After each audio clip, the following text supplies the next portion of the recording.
Okay, let's get into this. We've got a fascinating set of sources today, all giving us this super detailed look at a single day Just one ordinary day. in the life of someone we're calling Lena. And our goal here isn't, to find some big dramatic story. It's much quieter than that. It is. We're using her 24 hours to see just how deeply technology is woven into, well, everything, how it's become almost invisible. That's it, exactly. Yeah. For this deep dive, we're really dissecting her day, almost minute by minute, to pull out the key functions technology is playing. So not just a list of gadgets? No, not at all. It's about what those gadgets do, Yeah. how they support her. We're talking efficiency, information, and maybe most importantly, human connection. And the sources are pretty clear that Lena's day is, well, it's a mirror for a lot of us. It reflects how so many of us are living right now, yes. So let's jump right in with the morning integration, as you called it. Because the very first thing she does, the action that starts her day, is technological. It is. And this is where you immediately see things start to converge. She wakes up to her phone alarm. Okay, pretty standard. But think about it. A generation ago, that was a clock. Yeah. One job. Today, the second she turns off that alarm, the phone, it just transforms. It's not a clock anymore. It's a communication hub. She sees the time, but right there with it are new messages. A quick text from her sister, something from a friend about plans. So it's already doing 3 things before she's even properly awake. Alarm, timepiece, and social connector. It's the central hub for her entire morning routine. It's sort of the single pane of glass she looks through to start her day. I like that, a single pane of glass. And that glass immediately pivots. Yeah. She goes to make coffee. And what's she doing? She's listening to a podcast on that same phone. The source mentioned why, right? It did. It says she enjoys it because it helps her learn new things. Which is fascinating because that's what this is all about, isn't it? Maximizing time. Absolutely. She's taking what used to be dead time waiting for coffee and stacking it with learning, with brain work. We call that cognitive stacking. You're turning a moment of low physical effort into high mental productivity. And this idea of learning comes up again later, doesn't it? It does. The sources note she also uses tech to learn English every day. So it's a consistent theme. Even those little moments are opportunities for growth. Okay, so she's had her coffee, she's learned something. But before she even walks out the door, the phone changes roles again. Right. It becomes a practical planner, a predictive tool. And we've got 2 key examples here. First, just simple logistics. Comfort. She checks a weather app. Gonna be cold today. So she wears a jacket. It's a small thing, but her physical comfort for the day is a decision that's been, completely outsourced to an algorithm. And the second one is about time, punctuality. She uses her phone to check the bus schedule. That she isn't late for work. And this is technology reducing friction. She's removing all the uncertainty from her commute. She knows exactly when to leave, no guesswork involved. And that commute itself, let's follow her onto the bus. That's where the tech integration continues. Oh, absolutely. She puts in her headphones, plugged into the same phone, of course, and she's listening to music or reading the news. Which the source makes a point of saying makes the travel time easier and more enjoyable. Think about what's really happening there. Time that used to be passive, just staring out a window, is now active time. It's either leisure with the music or it's more learning with the news. The line between downtime and productive time just gets completely blurred. So she arrives at work, fully optimized, and that brings us to our second section. Work, productivity, and transactions. Right. The phone, which has been the star so far, sort of hands off the main role to the computer. For sure. The computer is the hub of her professional life. Her entire day revolves around it. Writing emails, jumping into online meetings, working on documents. She is completely dependent on that digital interface. It's more than dependence. It's a total digital ecosystem.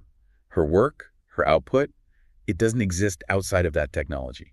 But the source has brought up a really interesting trade-off with that kind of total reliance. Yes, and this is maybe the most important insight in this section. A benefit is obvious. The source says technology helps her finish her work faster. But the flip side is that Lena sometimes feels tired. Let's dig into that. Why would working faster make you more tired? Because digital efficiency demands this sustained, high-level focus, Yeah. a really high cognitive load. You're not just shuffling papers. No, you're constantly switching contexts, from an email to a video call to a shared document that 3 other people are editing live. All at once? Technology removes the physical friction, but it can massively increase the mental friction. Yeah. You have to maintain this intense focus for hours. It's draining. So we get speed, but the cost is mental energy. Burnout, basically. Exactly. Digital burnout. It's a very real trade-off. So even her lunch break, when she finally steps away, is still powered by tech. Oh, completely. It's all about optimized convenience. Tell us how she gets her lunch. She orders her food using an app on her phone. She pays online right in the app, And then just goes and picks it up. just picks it up. The source makes a point to say it's quick and easy. But is it just trading one kind of friction for another? You're not waiting in line, but you're scrolling through menus, reading reviews. That's the digital friction, sure. Bit of choice overload. But the benefit she perceives is speed and control. No mistakes in the order. Right. And the transaction itself is invisible. It's instantaneous. It just reinforces this feeling that her whole life is managed digitally. Okay, so that brings us through the workday and into the evening, and this is where we see the final critical roles tech plays: connection and relaxation. And this is so important for quality of life.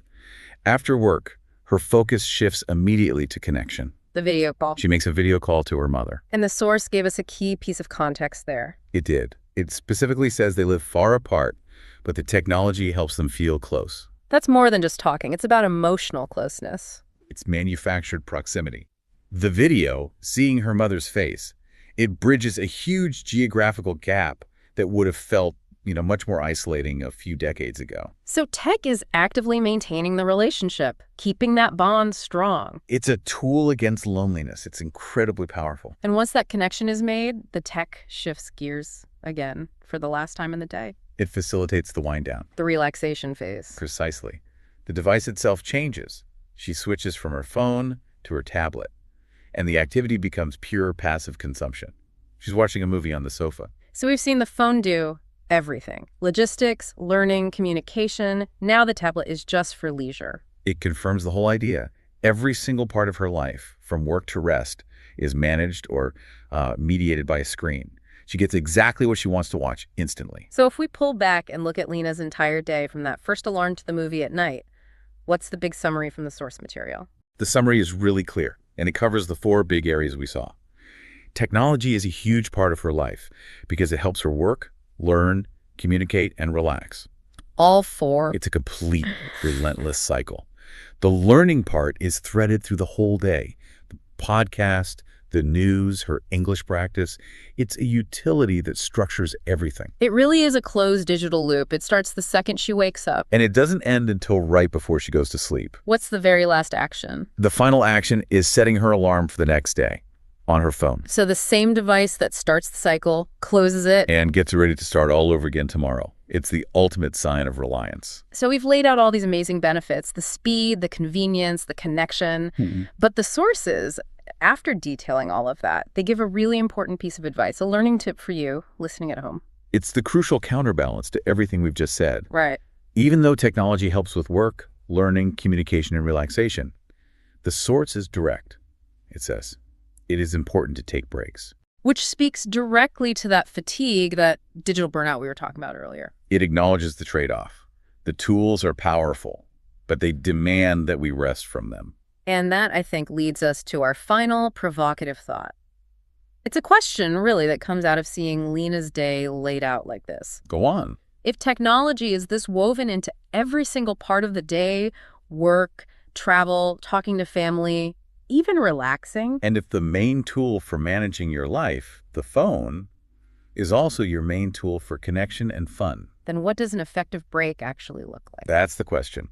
If your way of resting is to look at another screen like her tablet, where do you draw the line? Where is the real boundary between being reliant on tech and actually truly resting from it? That's the challenge, I think, in this seamlessly integrated world. Something for you to think about as you go through your own digital day.